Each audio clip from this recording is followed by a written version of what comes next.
So, Minister, I really just want to relay to you concerns that I was asked to relay by East Coast fishers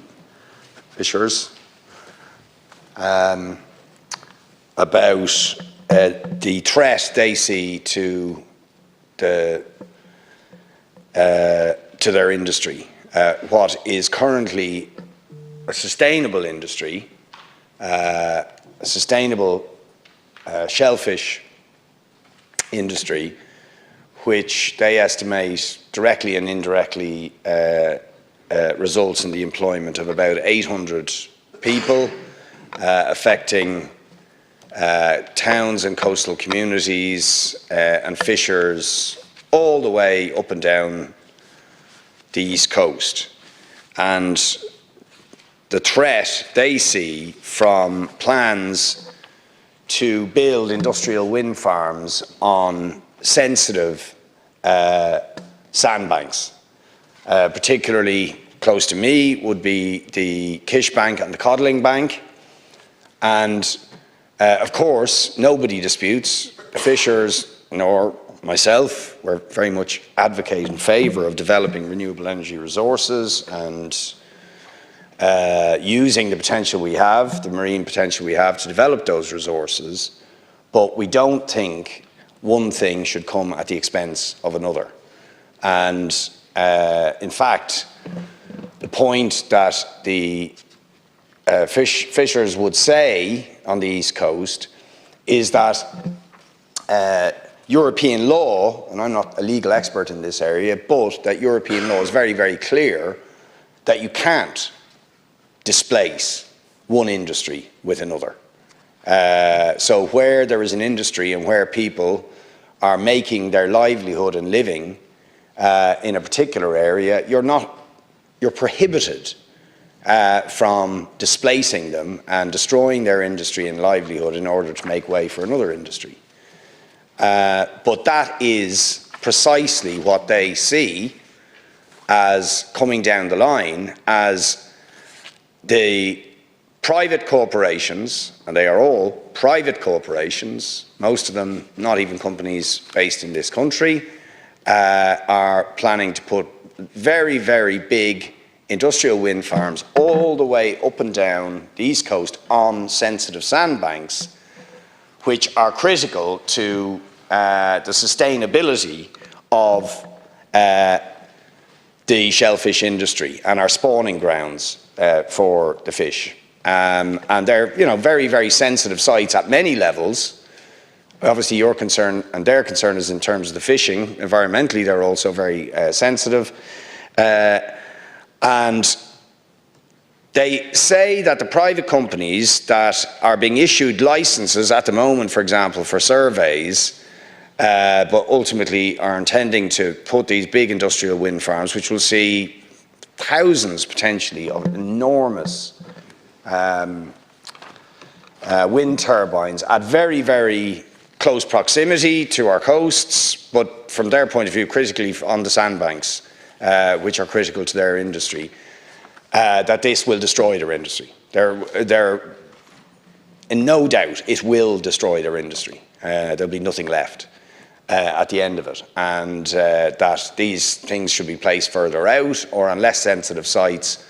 But if they go on these sandbanks like the Codling and Kish and others, they will destroy their fishing industry and their livelihoods. And they say that they are required, supposedly there's supposed to be a requirement for consultation, for serious consultation between developers in these areas and those who make a living, in this case the fishers, but that this is not happening. In the case of the developers on the Codling Bank, it's just they won't even meet the legal representatives of the fishers.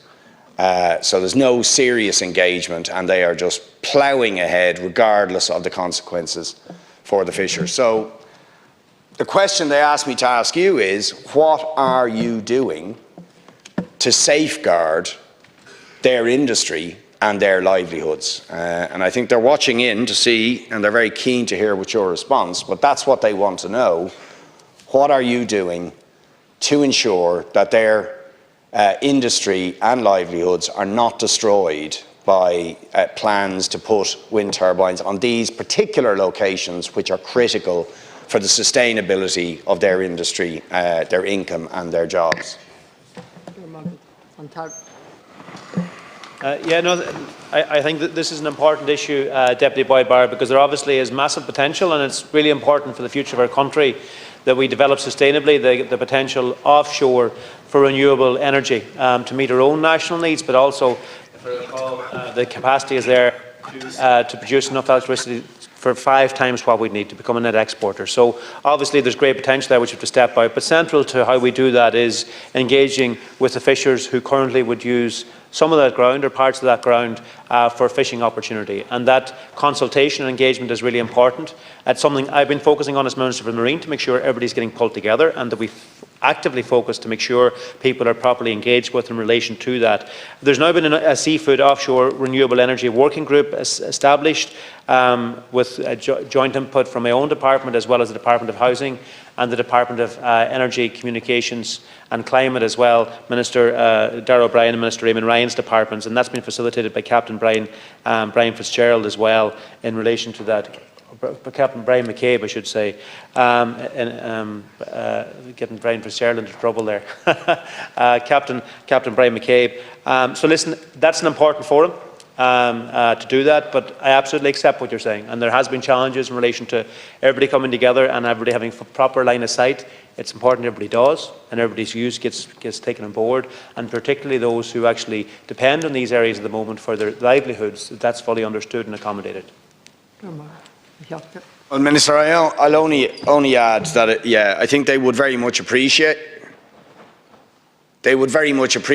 maybe, given particularly the complaints that they're making about the failure of these companies, particularly they said in terms of the coddling bank, to properly engage with their representatives, that you might look into that and try and ensure that that engagement actually takes place, and that we don't end up cutting off our nose to spite our face. There is no reason why, with floating offshore wind, where we can put these things in different locations now, we have the technology, that there doesn't have to be a trade-off between the imperative of developing renewable energy resources and destroying existing livelihoods and industries, or for that matter, doing other things that may damage our marine and coastal environment. So I hope you will look into that East Coast side of things, because the fishers will be very much appreciative of it.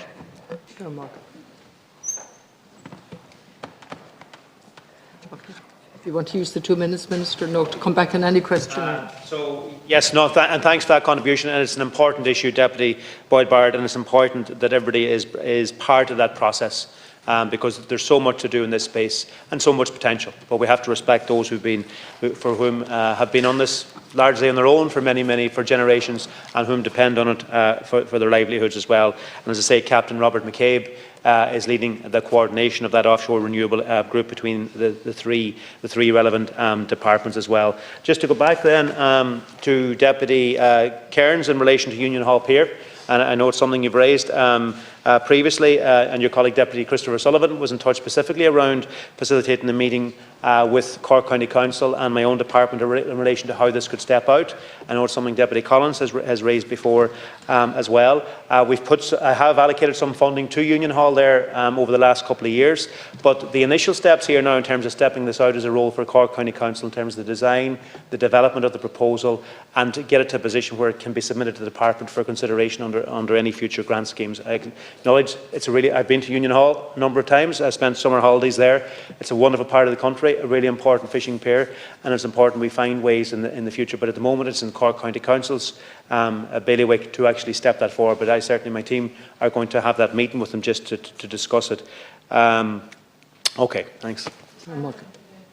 So I think it's about an eight-week period now for the consultation, and then we'll have to gather it and assess that after that, and then step that out then in terms of getting to a decision. So over the next number of months, we should get to that point. And listen, you made the point it's 5 years, absolutely. Listen, this came in, and Michael Creed, former Minister Michael Creed, did really good work on this. He introduced the 6-mile nautical ban for over 18-metre vessels. Unfortunately, it was struck down through a legal challenge. That worked its way through the courts. The final decision from the courts came through a few months ago or so, and then we've been considering then how we step this out and how we take it forward again, and we've now commenced that process.